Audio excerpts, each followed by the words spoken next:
There is a dirt turnout on Highway 1 just north of a town called Westport that looks like a dozen others along that stretch of coast. No sign marks it, no memorial. If you did not already know what happened there, you would drive past it without a second look. On the night of March 25, 2018, a GMC Yukon pulled into that turnout, came to a complete stop, and then drove off the edge of the cliff. Highway 1 runs 90 miles along California's central coast between Carmel and San Simeon, cut directly into the cliffs of the Santa Lucia Mountains, with the Pacific Ocean below on one side and rock above on the other.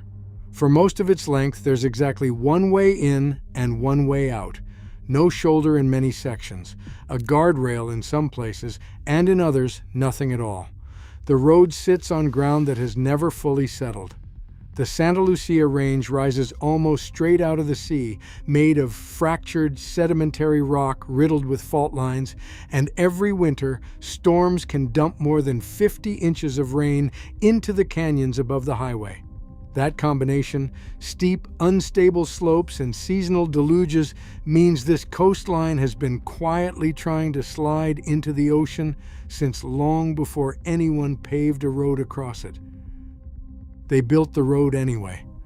Engineers first surveyed the route in 1897, and construction began in 1922. Using dynamite and labor crews from San Quentin State Prison, housed in temporary camps along the coast. It took 18 years. Bixby Bridge, the hardest section to build, rises 260 feet above a creek bed. When the full highway finally opened in 1937, it connected communities that had been isolated from each other for a century, carved into a mountain range that had never been asked whether it agreed to hold a road. It didn't take long to find out it hadn't. In April 1983, after months of relentless winter storms, a slope near Julia Pfeiffer Burns State Park gave way entirely, a landslide 963 feet high that buried the highway under 4 million cubic yards of rock and mud. Caltrans sent in 26 bulldozers to clear it. One of the operators working that slide was a man named Skinner Pierce. While he was clearing debris from the edge of the collapsing slope, his bulldozer went over the side and fell into the ocean below. He did not survive. The mountain had not finished failing, and it took the man sent to fix it. That was the road warning what it was capable of. 35 years later, it did something far darker, and this time the mountain had nothing to do with it. Jennifer and Sarah Hart were a married couple from Woodland, Washington, with 6 adopted children: Marcus, Hannah, Devante, Abigail, Jeremiah, and Sierra. To people who didn't know them well, they looked like a close, unconventional family who liked to travel. Underneath that, there was a documented history that child welfare authorities in 3 different states had tried and failed to fully act on. Reports of physical abuse going back years, interviews with neighbors, and repeated contact with Child Protective Services. 5 hours before the family left Washington for what looked like a road trip down the coast, a caseworker had gone to their home for a welfare check. Nobody answered the door. The family drove south through Oregon and into California, stopping in Fort Bragg, where surveillance footage placed Jennifer Hart shopping at a Safeway on the evening of March 25th. That footage is the last confirmed sighting of any of them alive. Sometime after 9 p.m. that night, the Yukon left Highway 1 at a turnout near Westport, roughly 180 miles north of San Francisco, and dropped 100 feet onto the rocks below. A passerby found the wreck the next afternoon. Investigators would later pull data from the vehicle's own airbag control module, and what it showed ruled out an accident almost immediately. The car had come to a complete stop in the turnout, then accelerated in a straight line for about 70 feet before going over the edge. No brake marks, no skid marks, just acceleration all the way to the cliff. Neither Jennifer nor Sarah was wearing a seatbelt. Toxicology later found an active ingredient in Benadryl in Sarah's system and in 3 of the children's.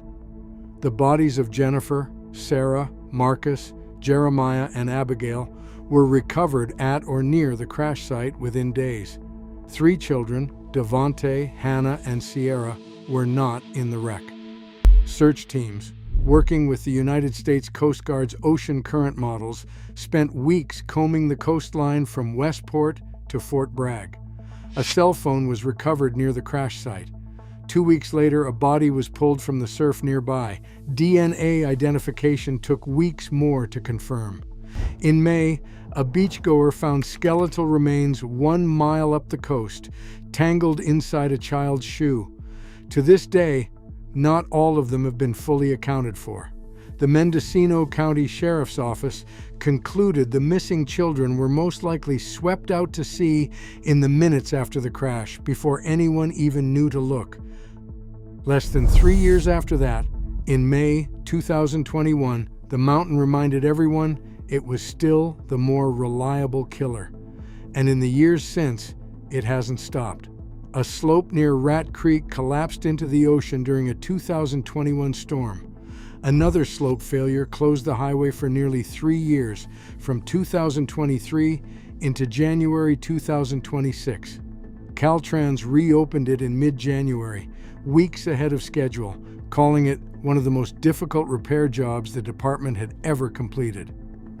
3 weeks later, on February 10th, a car went off the road during a storm at a scenic overlook called Hurricane Point. It fell more than 500 feet onto the rocks. Rescue crews worked for hours in high winds just to reach it. 1 person was inside. They didn't survive. Caltrans records show Highway 1 has been closed by landslides, mudslides, erosion, or fire more than 55 times since the 1930s, at a repair cost that has run into the hundreds of millions of dollars. The state keeps rebuilding it because Big Sur has no other way in or out.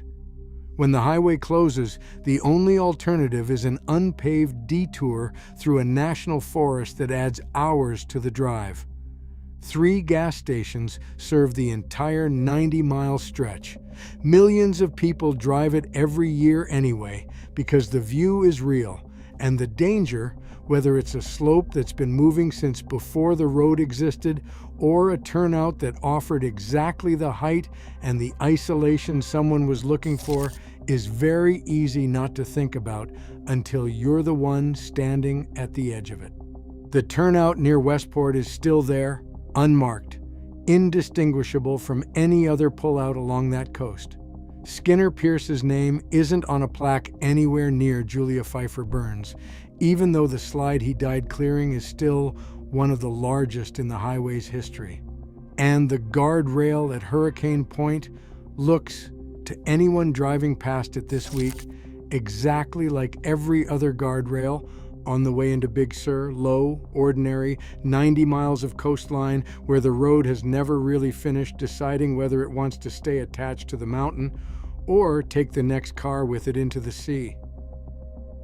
If you have ever driven Highway 1, or you know a stretch of American road with a history like this one, tell me where in the comments.